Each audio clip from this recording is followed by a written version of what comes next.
Good afternoon, Mr. President.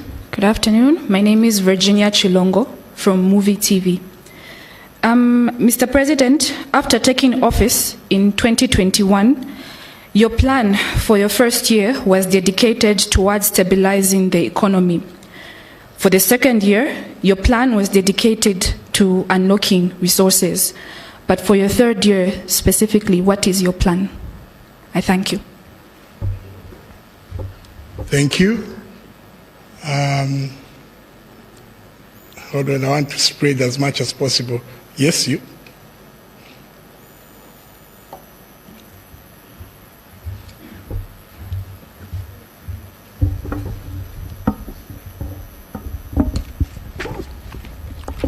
Good afternoon, Your Excellency, and compliments of the season to you and the First Lady and the First Family.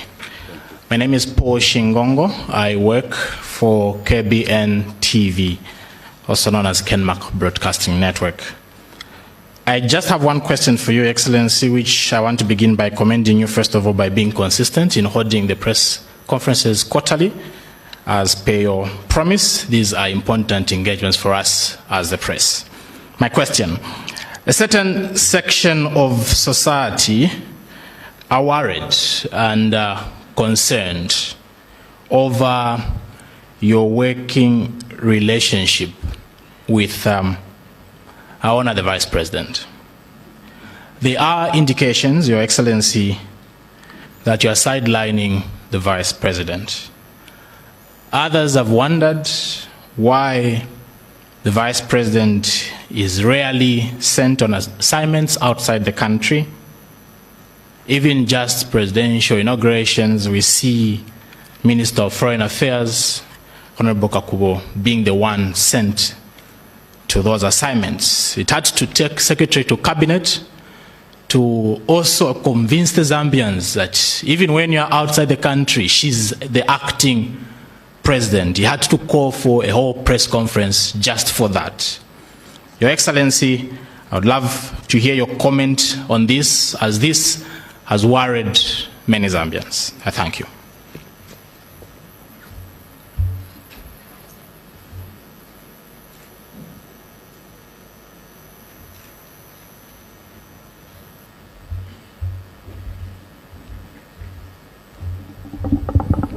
Good afternoon, Your Excellency.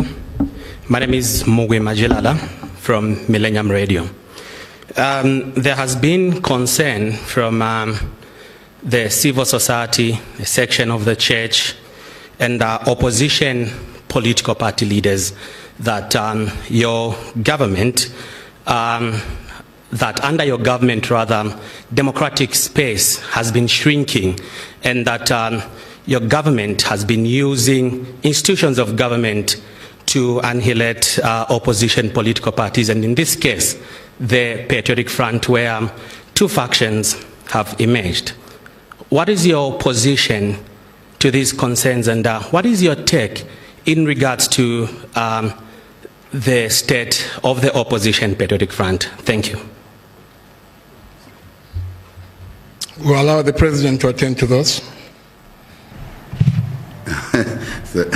Thank you very much. Yeah, I have to smile.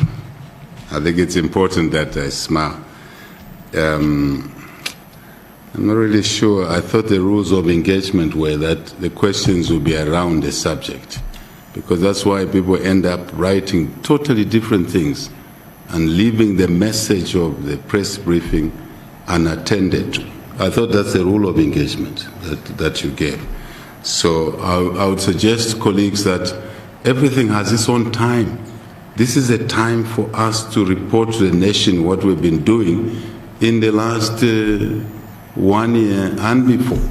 So it will be helpful to focus on that. The next quarter, you can ask maybe other questions you want, but this quarter is so important that we invest in the issues that we've raised. It's part of the discipline, it's part of professionalism to do things like that. But because you have asked the questions, I will answer them, since I'm your servant. But for the next questioners, please focus on a lot of things that require interrogation here that we have raised. Journalists, let's not focus on superfluous issues, perceptions, views. Kaunda used to call it kachepa in the morning, kachepa at lunch, kachepa in the evening. And that's what ruled the day. I remember I was still young when he used to say that. So, Virginia Chilongo, plan for third year. Thank you very much for that very relevant question to the subject. Our plan for this year, 2024, as I said in my speech, our speech here, the headline message is to drive growth. Virginia, to drive growth, economic growth. In the statement I talked about us being able to turn around the economy from the minus 2.8% growth to 4.3 projected this year, and we believe we'll be getting there, and then to bigger numbers next year. That's the plan, so that we flip the coin on the assumption that we'll close the debt restructuring, which is really hamstrung us. Even the things that we've said here, the free education, the roads we're talking about, the other infrastructure, it's just because we're engineers. Otherwise, we're never going to do them, because basically we were a bankrupt state. Once you default on your creditors, you're sending a signal that you're bankrupt. But we have been able to do these things. But to avoid that knife edge way of living, our focus will be to grow the economy. Investments, trade, prudence, lowering the costs at which we do things in government, driving the partnership between government and the private sector, the PPDF platform I talked about, the PDU platform, Presidential Delivery Unit, making sure that we can lower the time it takes to get a water permit from WAMA to irrigate. Remember, I was talking about irrigation. Lowering the time it takes to get ZEMA license to put up a factory. Takes too long now. Sometimes 25 months, used to. We've lowered it, okay, but we want to lower it more. To be able to give a power purchase agreement to an investor in energy quicker, so that the investment takes place. Remember, I talked about now implementation. We've signed so many agreements. Now we'll focus on implementation. Flip the envelope. Growth, growth, growth. For jobs, jobs, jobs. For more contracts for goods and services.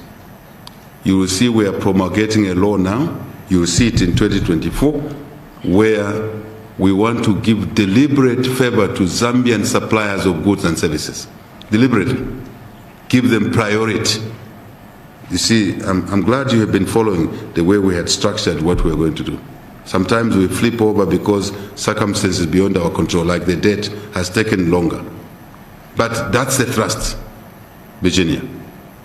And we invite the support of other citizens in that space. That's our request. That is our narrative. When we do it properly, you see growth scaling to close to 5% or more.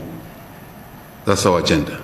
We're ambitious, very ambitious, but we're held back. Thank you. I hope I've answered your question.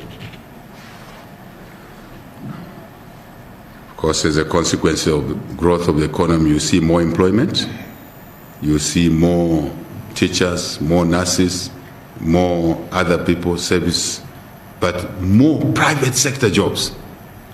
That's what our drive will be. Thank you. Paul Shingombo. Some society members are worried about the vice president being discriminated by the president. I don't know anything about that. That's news to me. You have to tell me what you know, which I don't know. We work within the law. The vice president has a role to do under the Constitution. She performs that role. I know maybe partially where you are getting this narrative. This is what I call side shows. Paul, this is a sideshow. Honestly speaking, my friend, you are teaching me something I didn't know since I formed government. We formed government. Her role is in the Constitution. It's legislated. As the role of a former president is legislated. It's in the Constitution or in the secondary laws. Every time the president is out of this country, I sign something where she is the acting president. Every single trip I take. She's here. Maybe she should answer the question. It's good she's here. And I will ask her to add on, actually. The mic is there. Every time I travel, even if I'm going for a day only, I sign an instrument. Secretary of the Cabinet is there. Now you are saying it took him to explain. What do you mean? He does what the law requires him to do. So it is that smell you drive because you felt HH will never be president. That is where this is coming from. There's nothing else we are saying here. Because you are uncomfortable that somebody you didn't want to be president is president. And the only way the country will be normal is for her to be the president. That's when you feel comfortable. Those members of society who feel like that. Because everything is legal, it's there. All the instruments. Maybe Mr. Kango, you can also come and compliment my answer. Because it's necessary once I'm done. So we do this thing once and for all. When the president is out of the country, she is acting president. When she is acting president, she cannot attend parliament because she is the president that time. She cannot sit in parliament. When the president in the country, she is the leader of government in parliament. When she is acting president, she will not sit in parliament.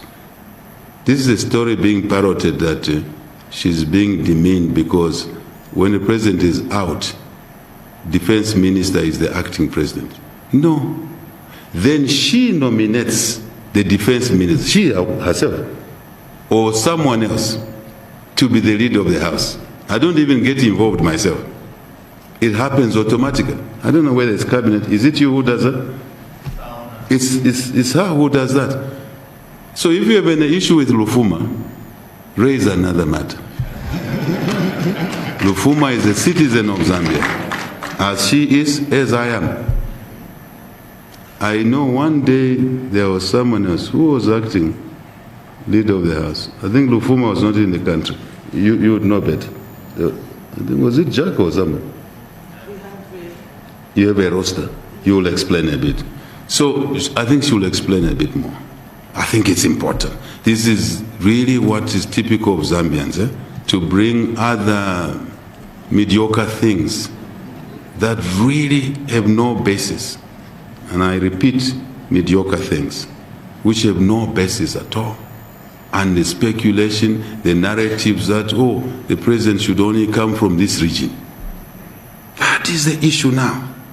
That is the only issue now. How do you think fellow citizens feel when you think that they should never produce a president?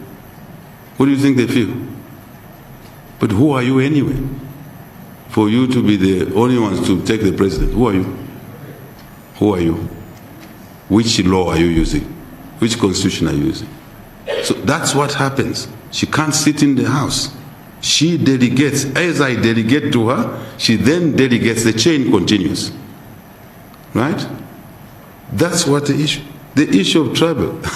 She just returned from Geneva now. Just now. I think she'll speak for herself. You must have been there for 10 days or so. Maybe 7 days. She will speak. She does travel. The other day she was representing me in Tanzania. The issue about the Minister of Foreign Affairs, that is his portfolio. The Minister of Foreign Affairs is the face. There are two people who are faces of the country's foreign policies, the President and the Minister of Foreign Affairs. The Minister of Foreign Affairs is doing his function. You don't like the name Kakubo? You have a problem with that? You're asking where he was born? That's not my job. That is his duty. I must be strong on this matter because this is what goes on. And this is what occupies social media. These are the narratives, divisive agendas, trying to create division inside UPND because there's no division inside UPND.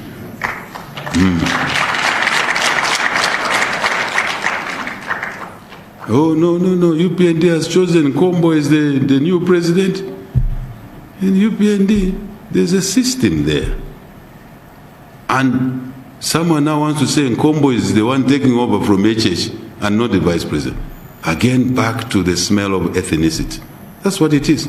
Let's call things by their names. This is what it is, Paul. I think as a young journalist, sometimes people ask you to ask questions. You must examine the questions they ask you to ask on behalf of people, because then you really become the one who looks a little bit bad in a case like this. Yeah? So I would suggest that the Vice President gets a bite on this one, and then the Secretary to the Cabinet. He didn't need to explain that. I am the one who told him to explain, by the way. Paul, I'm the one who said, call a press conference. And I said to him, wave the instruments. I think you waved the instruments. You carried them, eh? Yes. So I hope this subject can be dealt with. Vice President, our Honorable Vice President is here. I don't read any issue. We perform our functions constitutionally. That's the way it should be. Anything else, you have to amend the Constitution. You want something else, go and amend the Constitution. You are the one who makes the constitutions. As simple as that. So I will come to this issue just now. Let me answer the third question. Chilala, the concern about democratic space shrinking. You know, colleagues, Chilala. Honestly, I was hammering earlier about how you couldn't go to intercity. How I could not even use airspace myself. In the opposition, I couldn't use airspace. One time I was going to Chipata, I was detained on the runway there. And I deliberately told the pilot to take off. And I said to the Commissioner of Police then that I will sleep on this runway.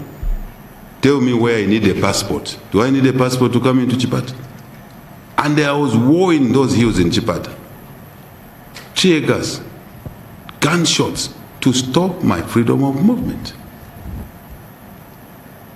Have you seen Panga since we took office? Have you ever seen the way a Panga looks like? You've forgotten already. Where is Chilala? Where now? Honestly, Chilala.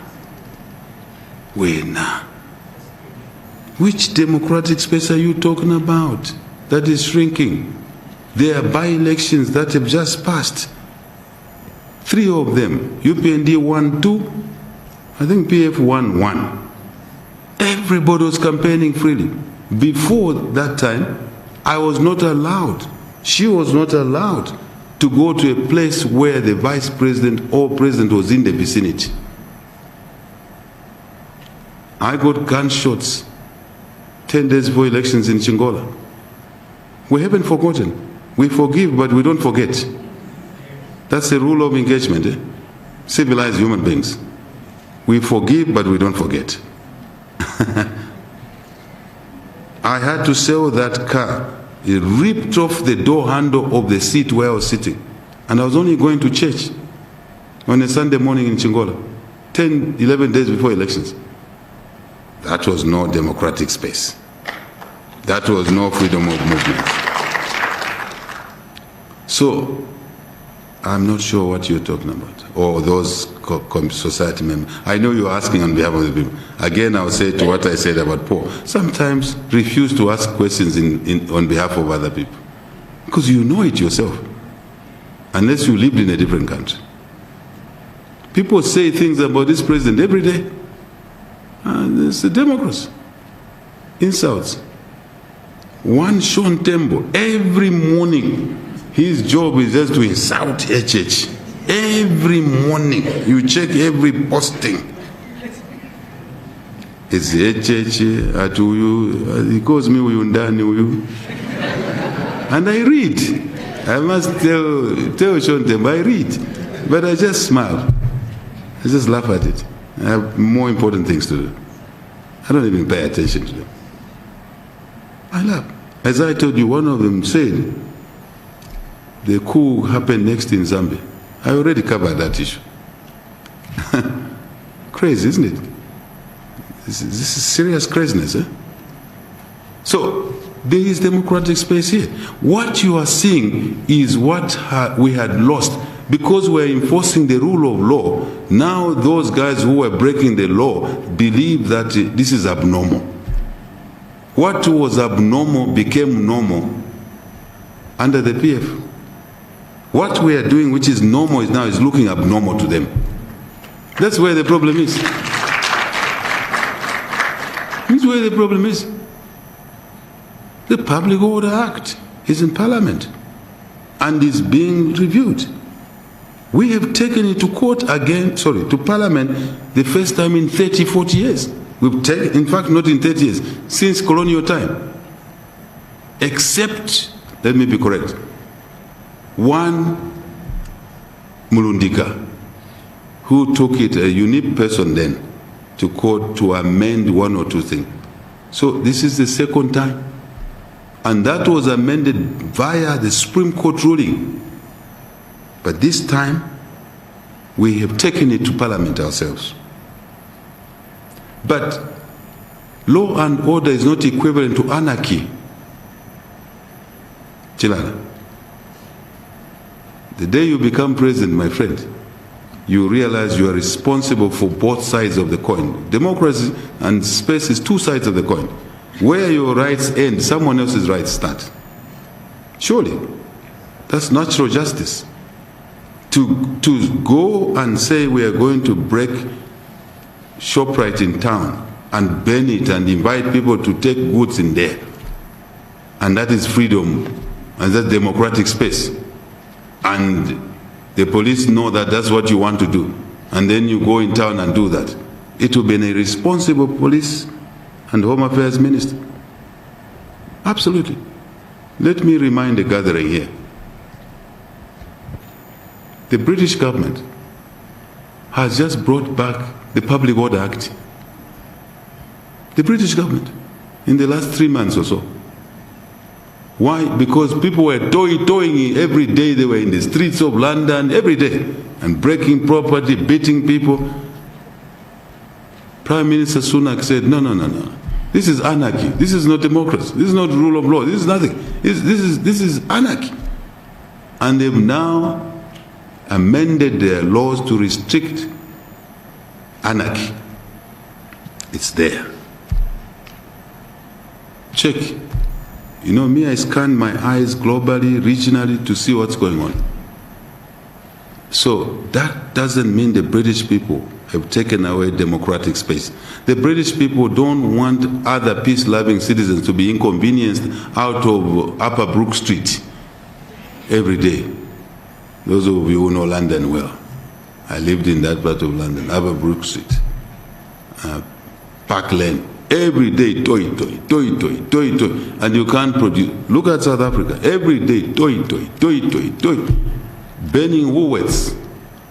Because the Woolworth belongs to a Jewish person, and because of the Gaza and Israel war, you organize in the name of democratic space, you go and burn Woolworth shops. Can we afford to ban ShopRite ourselves? Or to ban Zambia shops? What are we doing? I thought I should spend a bit of time around it to distinguish between space, democratic space, constitutional right, and anarchy. Two sides of the same coin. Let me be also candid.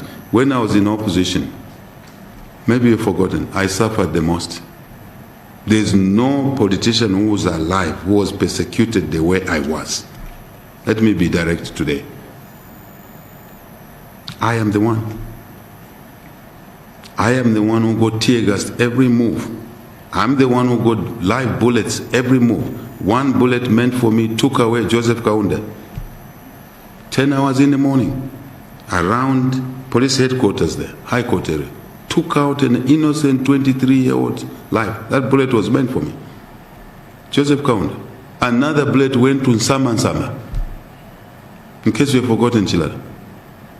Through you, that community section, that things like that. I've talked of the bullet in Chingola. I've talked of Sun FM rooftop there. I think Sun FM is here. They were there. Your colleagues were there. I had to go through the roof. There is no radio station that has been closed under us, and none will be closed, or television stations. So, what are we saying in this society? Which country do we live in? There are by-elections that have been announced now. People filed. No problem. They will campaign, no problem. Whoever wins, that's democracy. It's okay. We lose tomorrow, we win another one. We don't have to fight. When I was in opposition, Chilal, I did not allow my members to go in the streets to fight. 2015, we think our election was stolen. The first thing I did was to hold a press conference to say, you don't go in the streets. If you want to be president, you can't allow your members to go in the streets and break the nation down. What are you going to lead?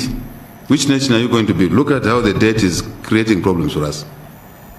Now add the country in smoke. 2016, we think our election was stolen. Again, I told my members, do not go in the streets. Actually, they thought I was not worth supporting because I was a coward. I said, oh, you think HH is a coward? Then you don't know him. Then you don't know HH at all. You think you know him, you don't know him. God gave us certain things, but not fear. But it's responsibility. You don't ban your country in the name of democratic space. You go and ban Simonson building. Who's going to rebuild it? Who will compensate him? Because I asked, I went to court. I didn't go in the streets. I went to court in 2016. I was never heard against the Bill of Rights, the right to be heard. I was never heard. Our petition was never heard up to now. By the same people saying there's no democracy in space. Never heard. But I have the right to be heard. It's a Bill of Rights. Did I go in the streets? No. We just worked harder and harder and realized where the loopholes are. We sealed them. We won the election. Today the country is peaceful. There's democracy. There's law and order. Not anarchy. Chilala, where now? So, let me talk about the issue of causing trouble in PF. I'm not a PF member. I've never been PF. How can I go and cause problems in PF? I'm an outsider. Maybe this lady is doing it. She's an outsider. It is incorrect to shift one's problems to other people. Honestly speaking, PF have their own systems and processes, and they've not started today. They started a long time ago, 2014. It was mayhem to select a successor to President Sata. May his soul rest in peace. There were fights, there were pangas in Kabwe there. There were parallel elections there. One for ECL, one for Mayo Samba. 2014 for the 2015 elections. Chilala. We were in opposition. How is it that we influenced that bloodletting? That lady was PF. She was beaten in the Kabwe there. There she is seated peacefully there. She's not even afraid of any attack. Ask her what was happening in 2014. The election was in 2015, January, but 2014, it was mayhem in PF. That's how they select their leaders. It's not our culture.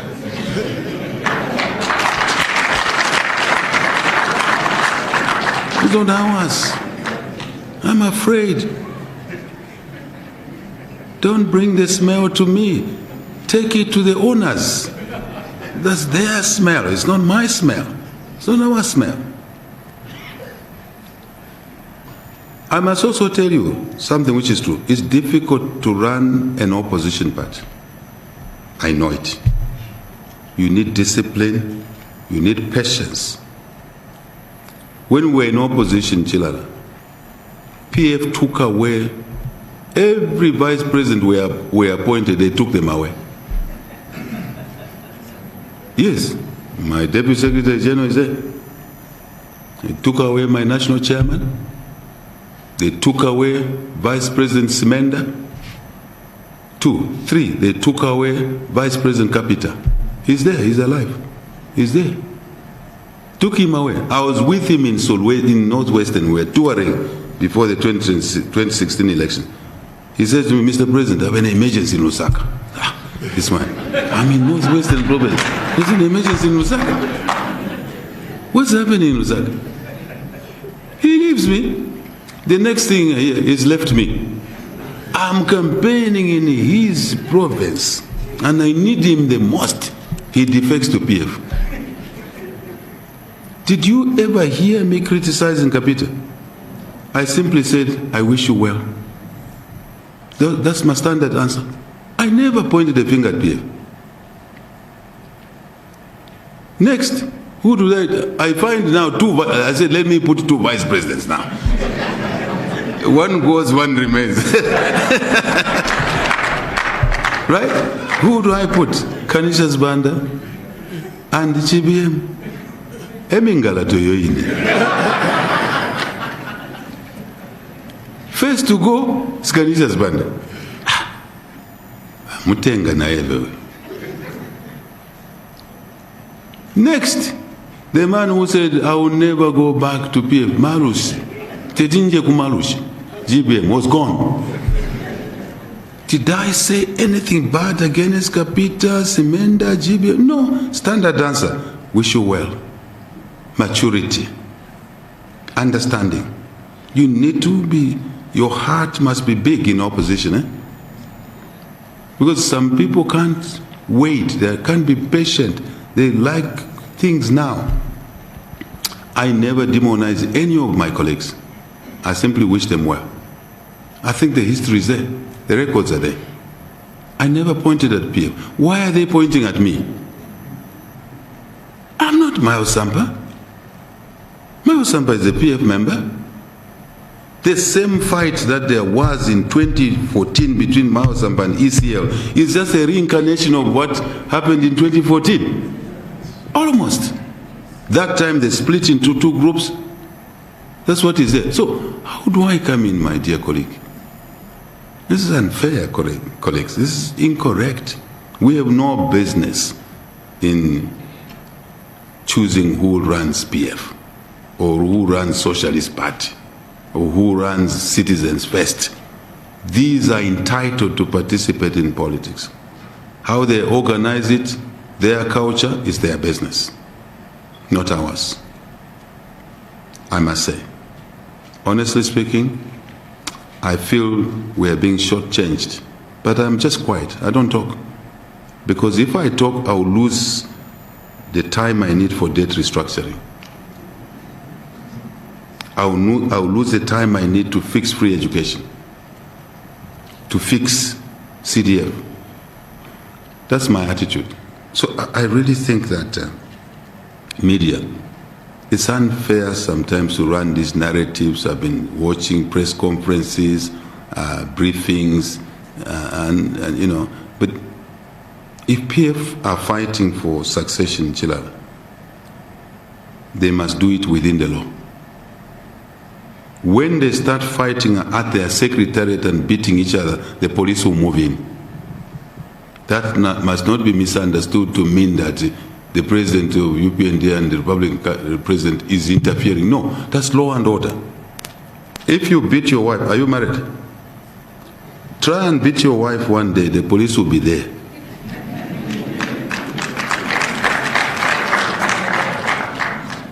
Kulibe Vokamba in the marital issue. At that point, it becomes a breakdown in the rule of law. Simple. I think I'll be illustratively. Let me thank you for asking this question. I think I never really had the opportunity to clear the air. I hope today I've cleared the air. I also want to thank Paul for asking that question, because I've been, smittering here, there, a bit of simmering here and there. Now, what is the issue, these people? Am I not a citizen of Zambia to be a president? Where will I aspire for office? Where? If I can't do it here. Anyone can be president of this country. Anyone. That's the law. Anyone. Vice President, I think it's obligatory for you to say something about the issue, and Wakangwa, you have to say something. He is the head of the public sector. Mr. Kang. Thank you. You can do it seated. It's better I stand here. Thank you, Your Excellency, and the colleagues, cabinet, and the permanent secretaries, the media personnel. It wasn't definitely my time to say anything, but I am put here because of the question that the young man from the media house, KBF, KBN, sorry, KBN. Mr. President, I would sit down just to say you did respond that these offices are controlled by law. You make a constitution and you say it's people's document. If it is people's document, it's important that you go through it. That's what I would say. Because sometimes the expectation is beyond what is provided for. I found myself in this debate, Your Excellency, from a very funny angle.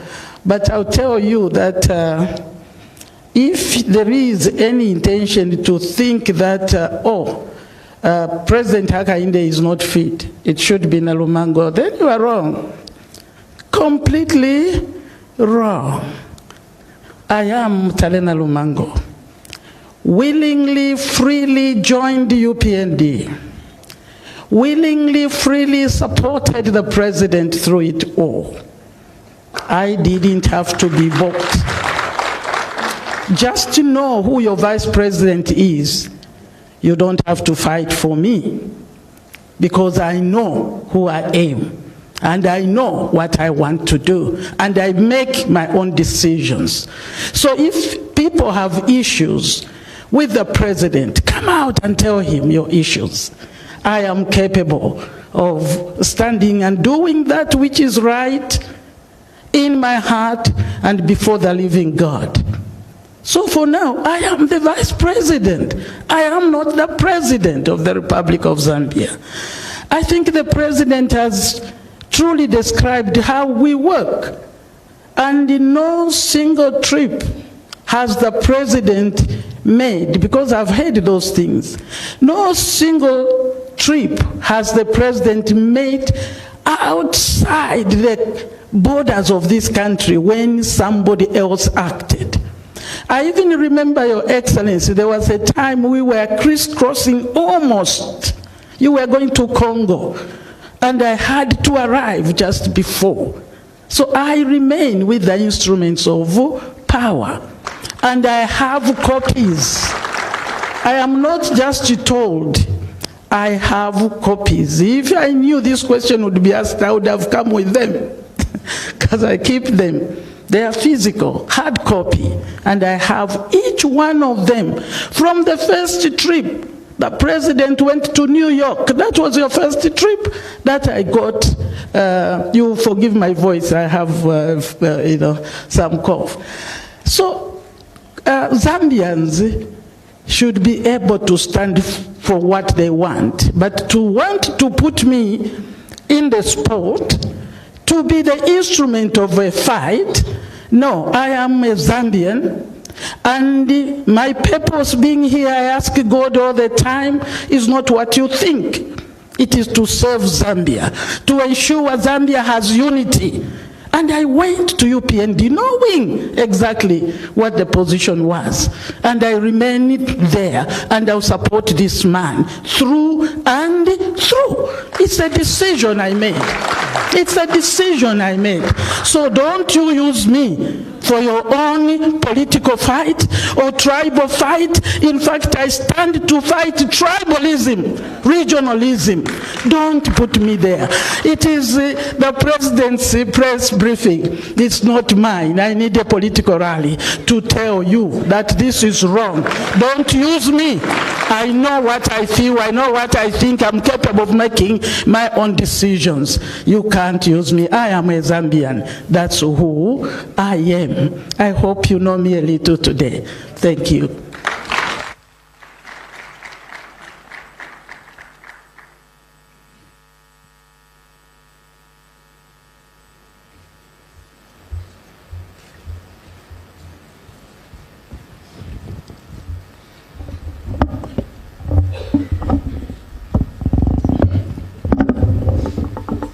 Thank you, Mr. President.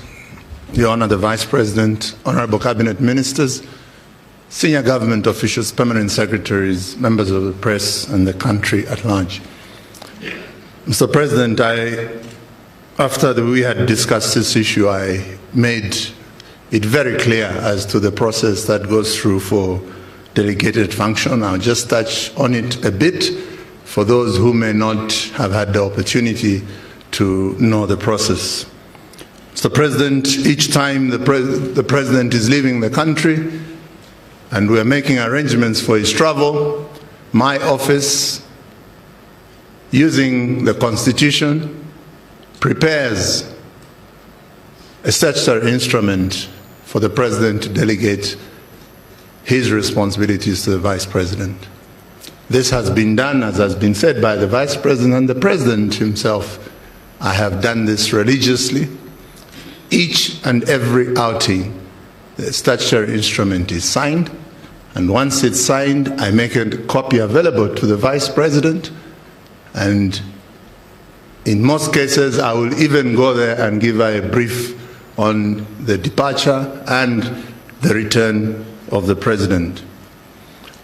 Mr. President, it does not end there. Once that is done, I again sign a further document which is sent to the government printers for them to produce a government gazette. This is important because this is where the public is informed.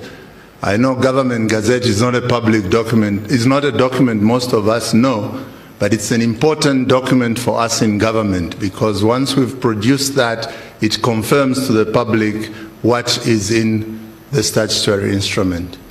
So I then sign necessary documents and convey the statutory instrument to the government printers, and they will then print in the government gazette that Her Honor the Vice President is acting and the President is out of the country.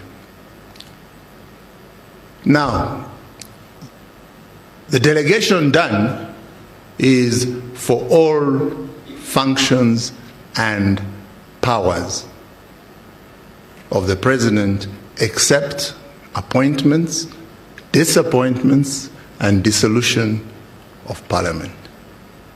I do not see any sidelining when you have all the functions, powers, except for those three functions. I further guided that apart from the government gazette, for those who want to see publicly whether the Vice President is acting, which you can do anytime, is that we make sure that the vehicle she's traveling in has a different flag. Traditionally, she flies in an ordinary Zambian flag, but when she's acting, she uses the flag that is on the right here with the President, with the frills around the flag. Yes, Mr. President, that's what we put on the vehicle. That signifies that she is acting, Mr. President. And we include the use of the red carpet. We also include the presence of service chiefs when we are at ceremonial functions. I just thought I would say that about the delegated responsibility. The second part of it is that I honor the Vice President really has her own mandated functions according to the Constitution, which she performs. Amongst them, Disaster Management and Mitigation Unit, the Resettlement Department, Nutrition, and Leader of Government Business in Parliament. And at no one time has any of these functions been taken from the Vice President or she's sidelined.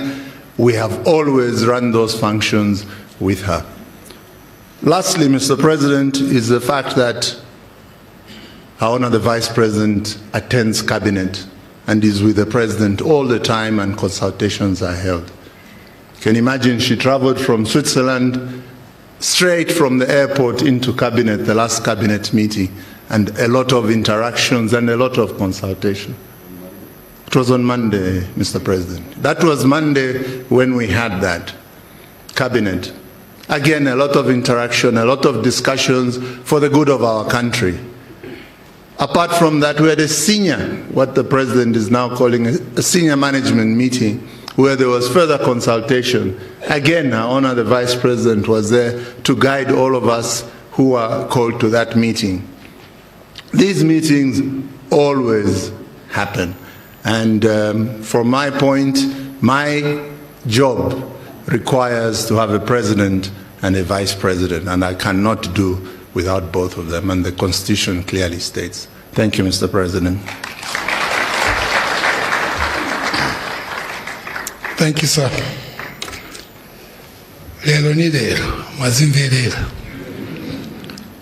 Your Excellency, in the interest of time, permit me to take the last three questions, since we've been seated here long enough. I'll take Brian here. You can come.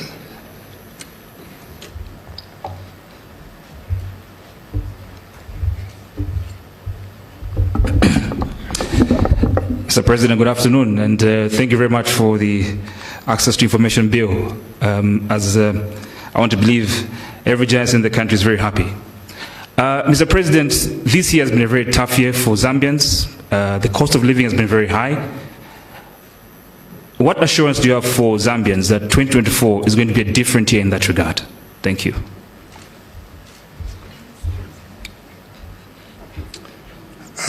Okay, the two of you, Darius and Sharon.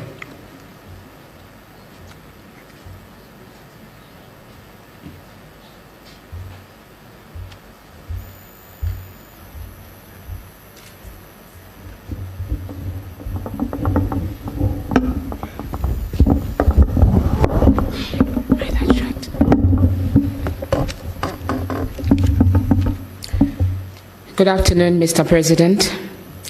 My name is Sharon Kalimbola from Times of Zambia. I'll take you back a little this year because the question is similar to what Virginia asked. 2023 rather, for the United Party for National Development Administration, it declared it a year of reducing rigidities or bottlenecks. In this regard, the Constituency Development Fund has been increased for the past 2 years, this year inclusive, and is expected to increase in the future. But then the disbursement of the resources and the implementation of some of the projects have delayed and have been attributed to the bottlenecks or rigidities, like you like to call it. How would you rate the implementation or the fulfillment of your call to reduce these rigidities in 2023?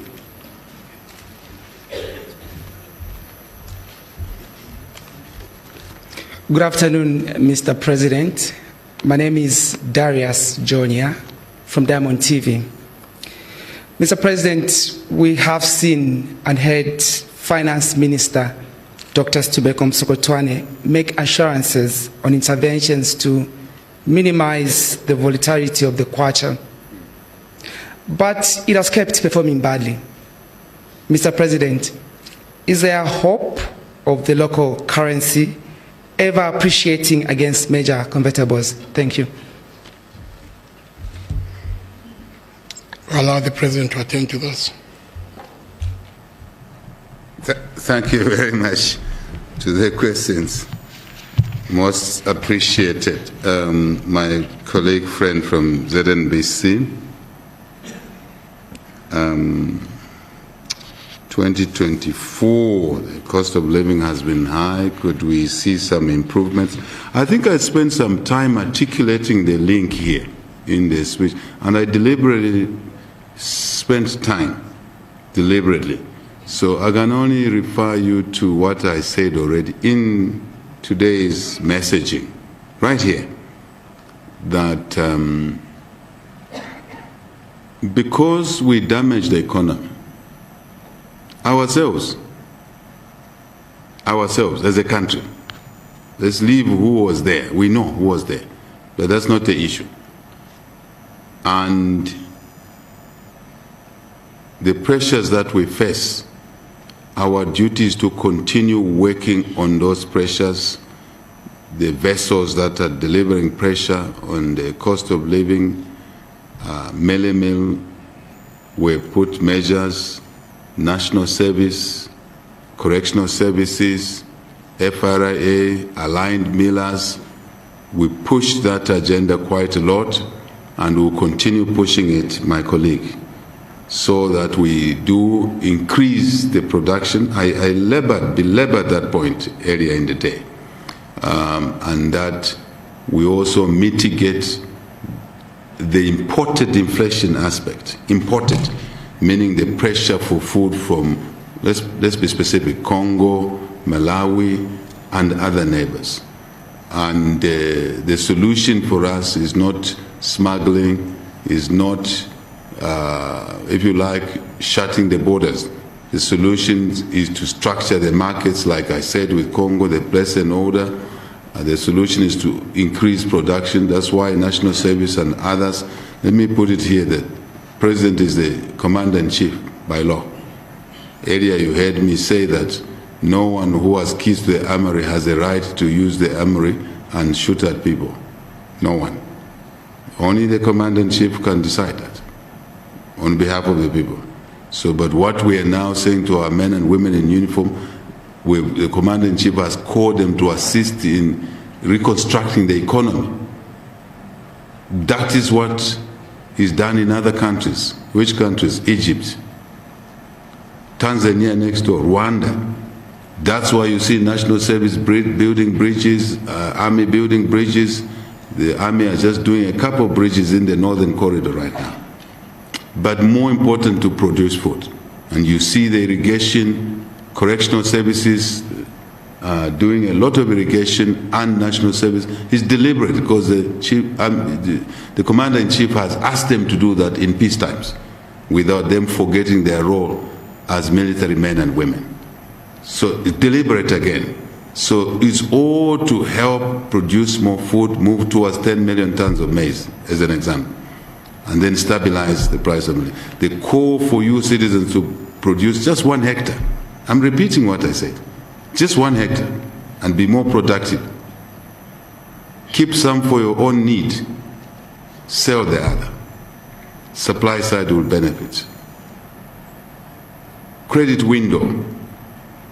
Continue with FISIP, but cleaning it up. There was a lot of cheating in FISIP. I'll be the first one to admit. A lot of cheating there. Non-existent human beings were receiving fertilizer. Today you distribute FISIP fertilizer, tomorrow it's all in the market, is being sold. And some of it, unfortunately, will be sold to Mozambique, to Malawi, to Congo. Fellow citizens are doing that. So we're working on all those measures. One of the measures I didn't talk about today is that all FISIP beneficiaries in 2024 have to sell their excess maize to the FRA. If they don't sell to FRA, they will be removed from this FISIP list. You agree, isn't it? They'll be removed because they end up selling maize illegally to neighboring countries and creating a pressure here. But that maize they produced, to be honest, technically belongs to the government because the fertilizer and seed came from the government. So essentially, there was a lapse in the system. Now we are tightening the system that they must sell to the FRA so that the strategic reserves can benefit from them. They don't want to sell to FRA, they must raise their own money to buy fertilizer and seed. That's discipline, isn't it? So when you hear them complain next year, you must remember this press briefing that is by intention. Because some of them, like the minister, is the minister northern here? Is not it? Some of them in Mpulungu, in Bala, were selling green maize to the Tanzanians. They are still in the field. They are selling it. No, we want to sell to Tanzania properly. Tanzania must place an order with us. And I've shared this with my fellow colleagues, presidents. And we're happy to do that. But first we have to feed our own people and stabilize the prices. I think that would be generally my answer, except the big one, the debt. Where is my friend who asked that question? When the debt is restructured, remember the numbers I was giving you, it will now create some headroom for us, including the pressure on the kwacha will come down, including us being able to grow the credit window, put more money there and for irrigation. So those are the measures. There is no other way. I know, I hear what people are saying. You can sell sewage light. You make $20 billion in selling sewage light. Those are stories for the bar.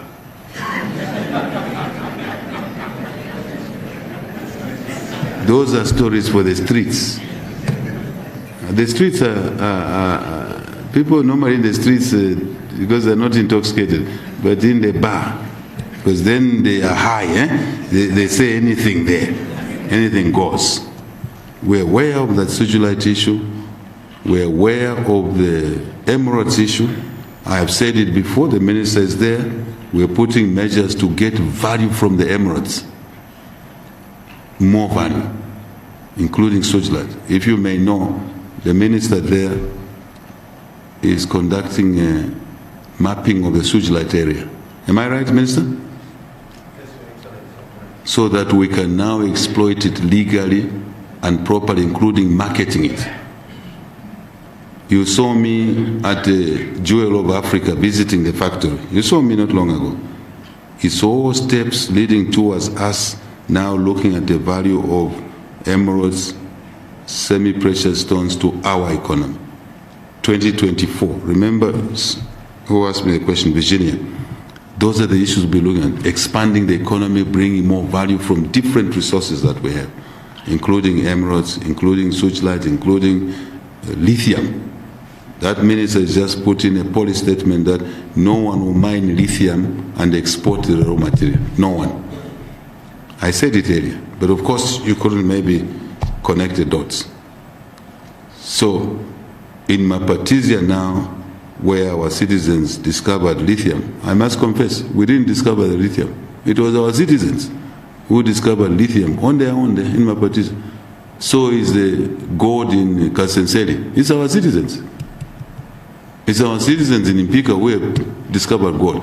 You should ask the question, why? It's because we have not been exploring, we have not been spending money on exploration. Now we are. Now we are.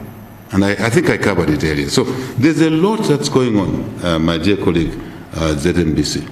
A lot. We just have to work together. But remember the 2000s. We had to go through this pain. And let's not allow, again I repeat, let's not allow to regress,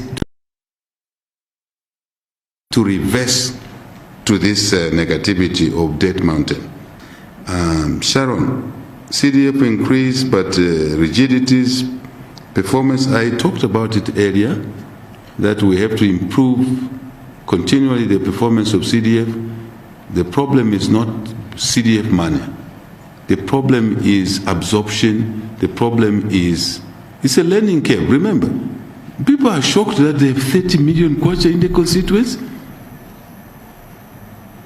You multiply that by the number of constituencies in a province. For the first time, there's so much money in the constituency. There's a bit of a shock there. But from where I sit and my training, that's a shock we need. We need that shock, Sharon. And then people quickly now begin to respond, as they are now. There was an audit done on CDF. I think you've seen it, eh? If you haven't seen it, it's there. It's picking issues there. We're following through those audit issues. In addition, we're amending the law. I said earlier, to remove the rigidities, procurement, to allow local procurement, local companies, instead of companies. That's what I said earlier on in Lusaka and Copperbelt. Two regions only were doing work in the constituency, Copperbelt and Lusaka. Now we want contracts to be given to people in the constituencies. We have had to amend the law. We're amending the law. Little things, glitches. I'm not happy myself. I want to confess to you, because you are my bosses. I'm not happy. We're slow. We're too slow there. We must do it much quicker. We shouldn't be sitting on things that we can change.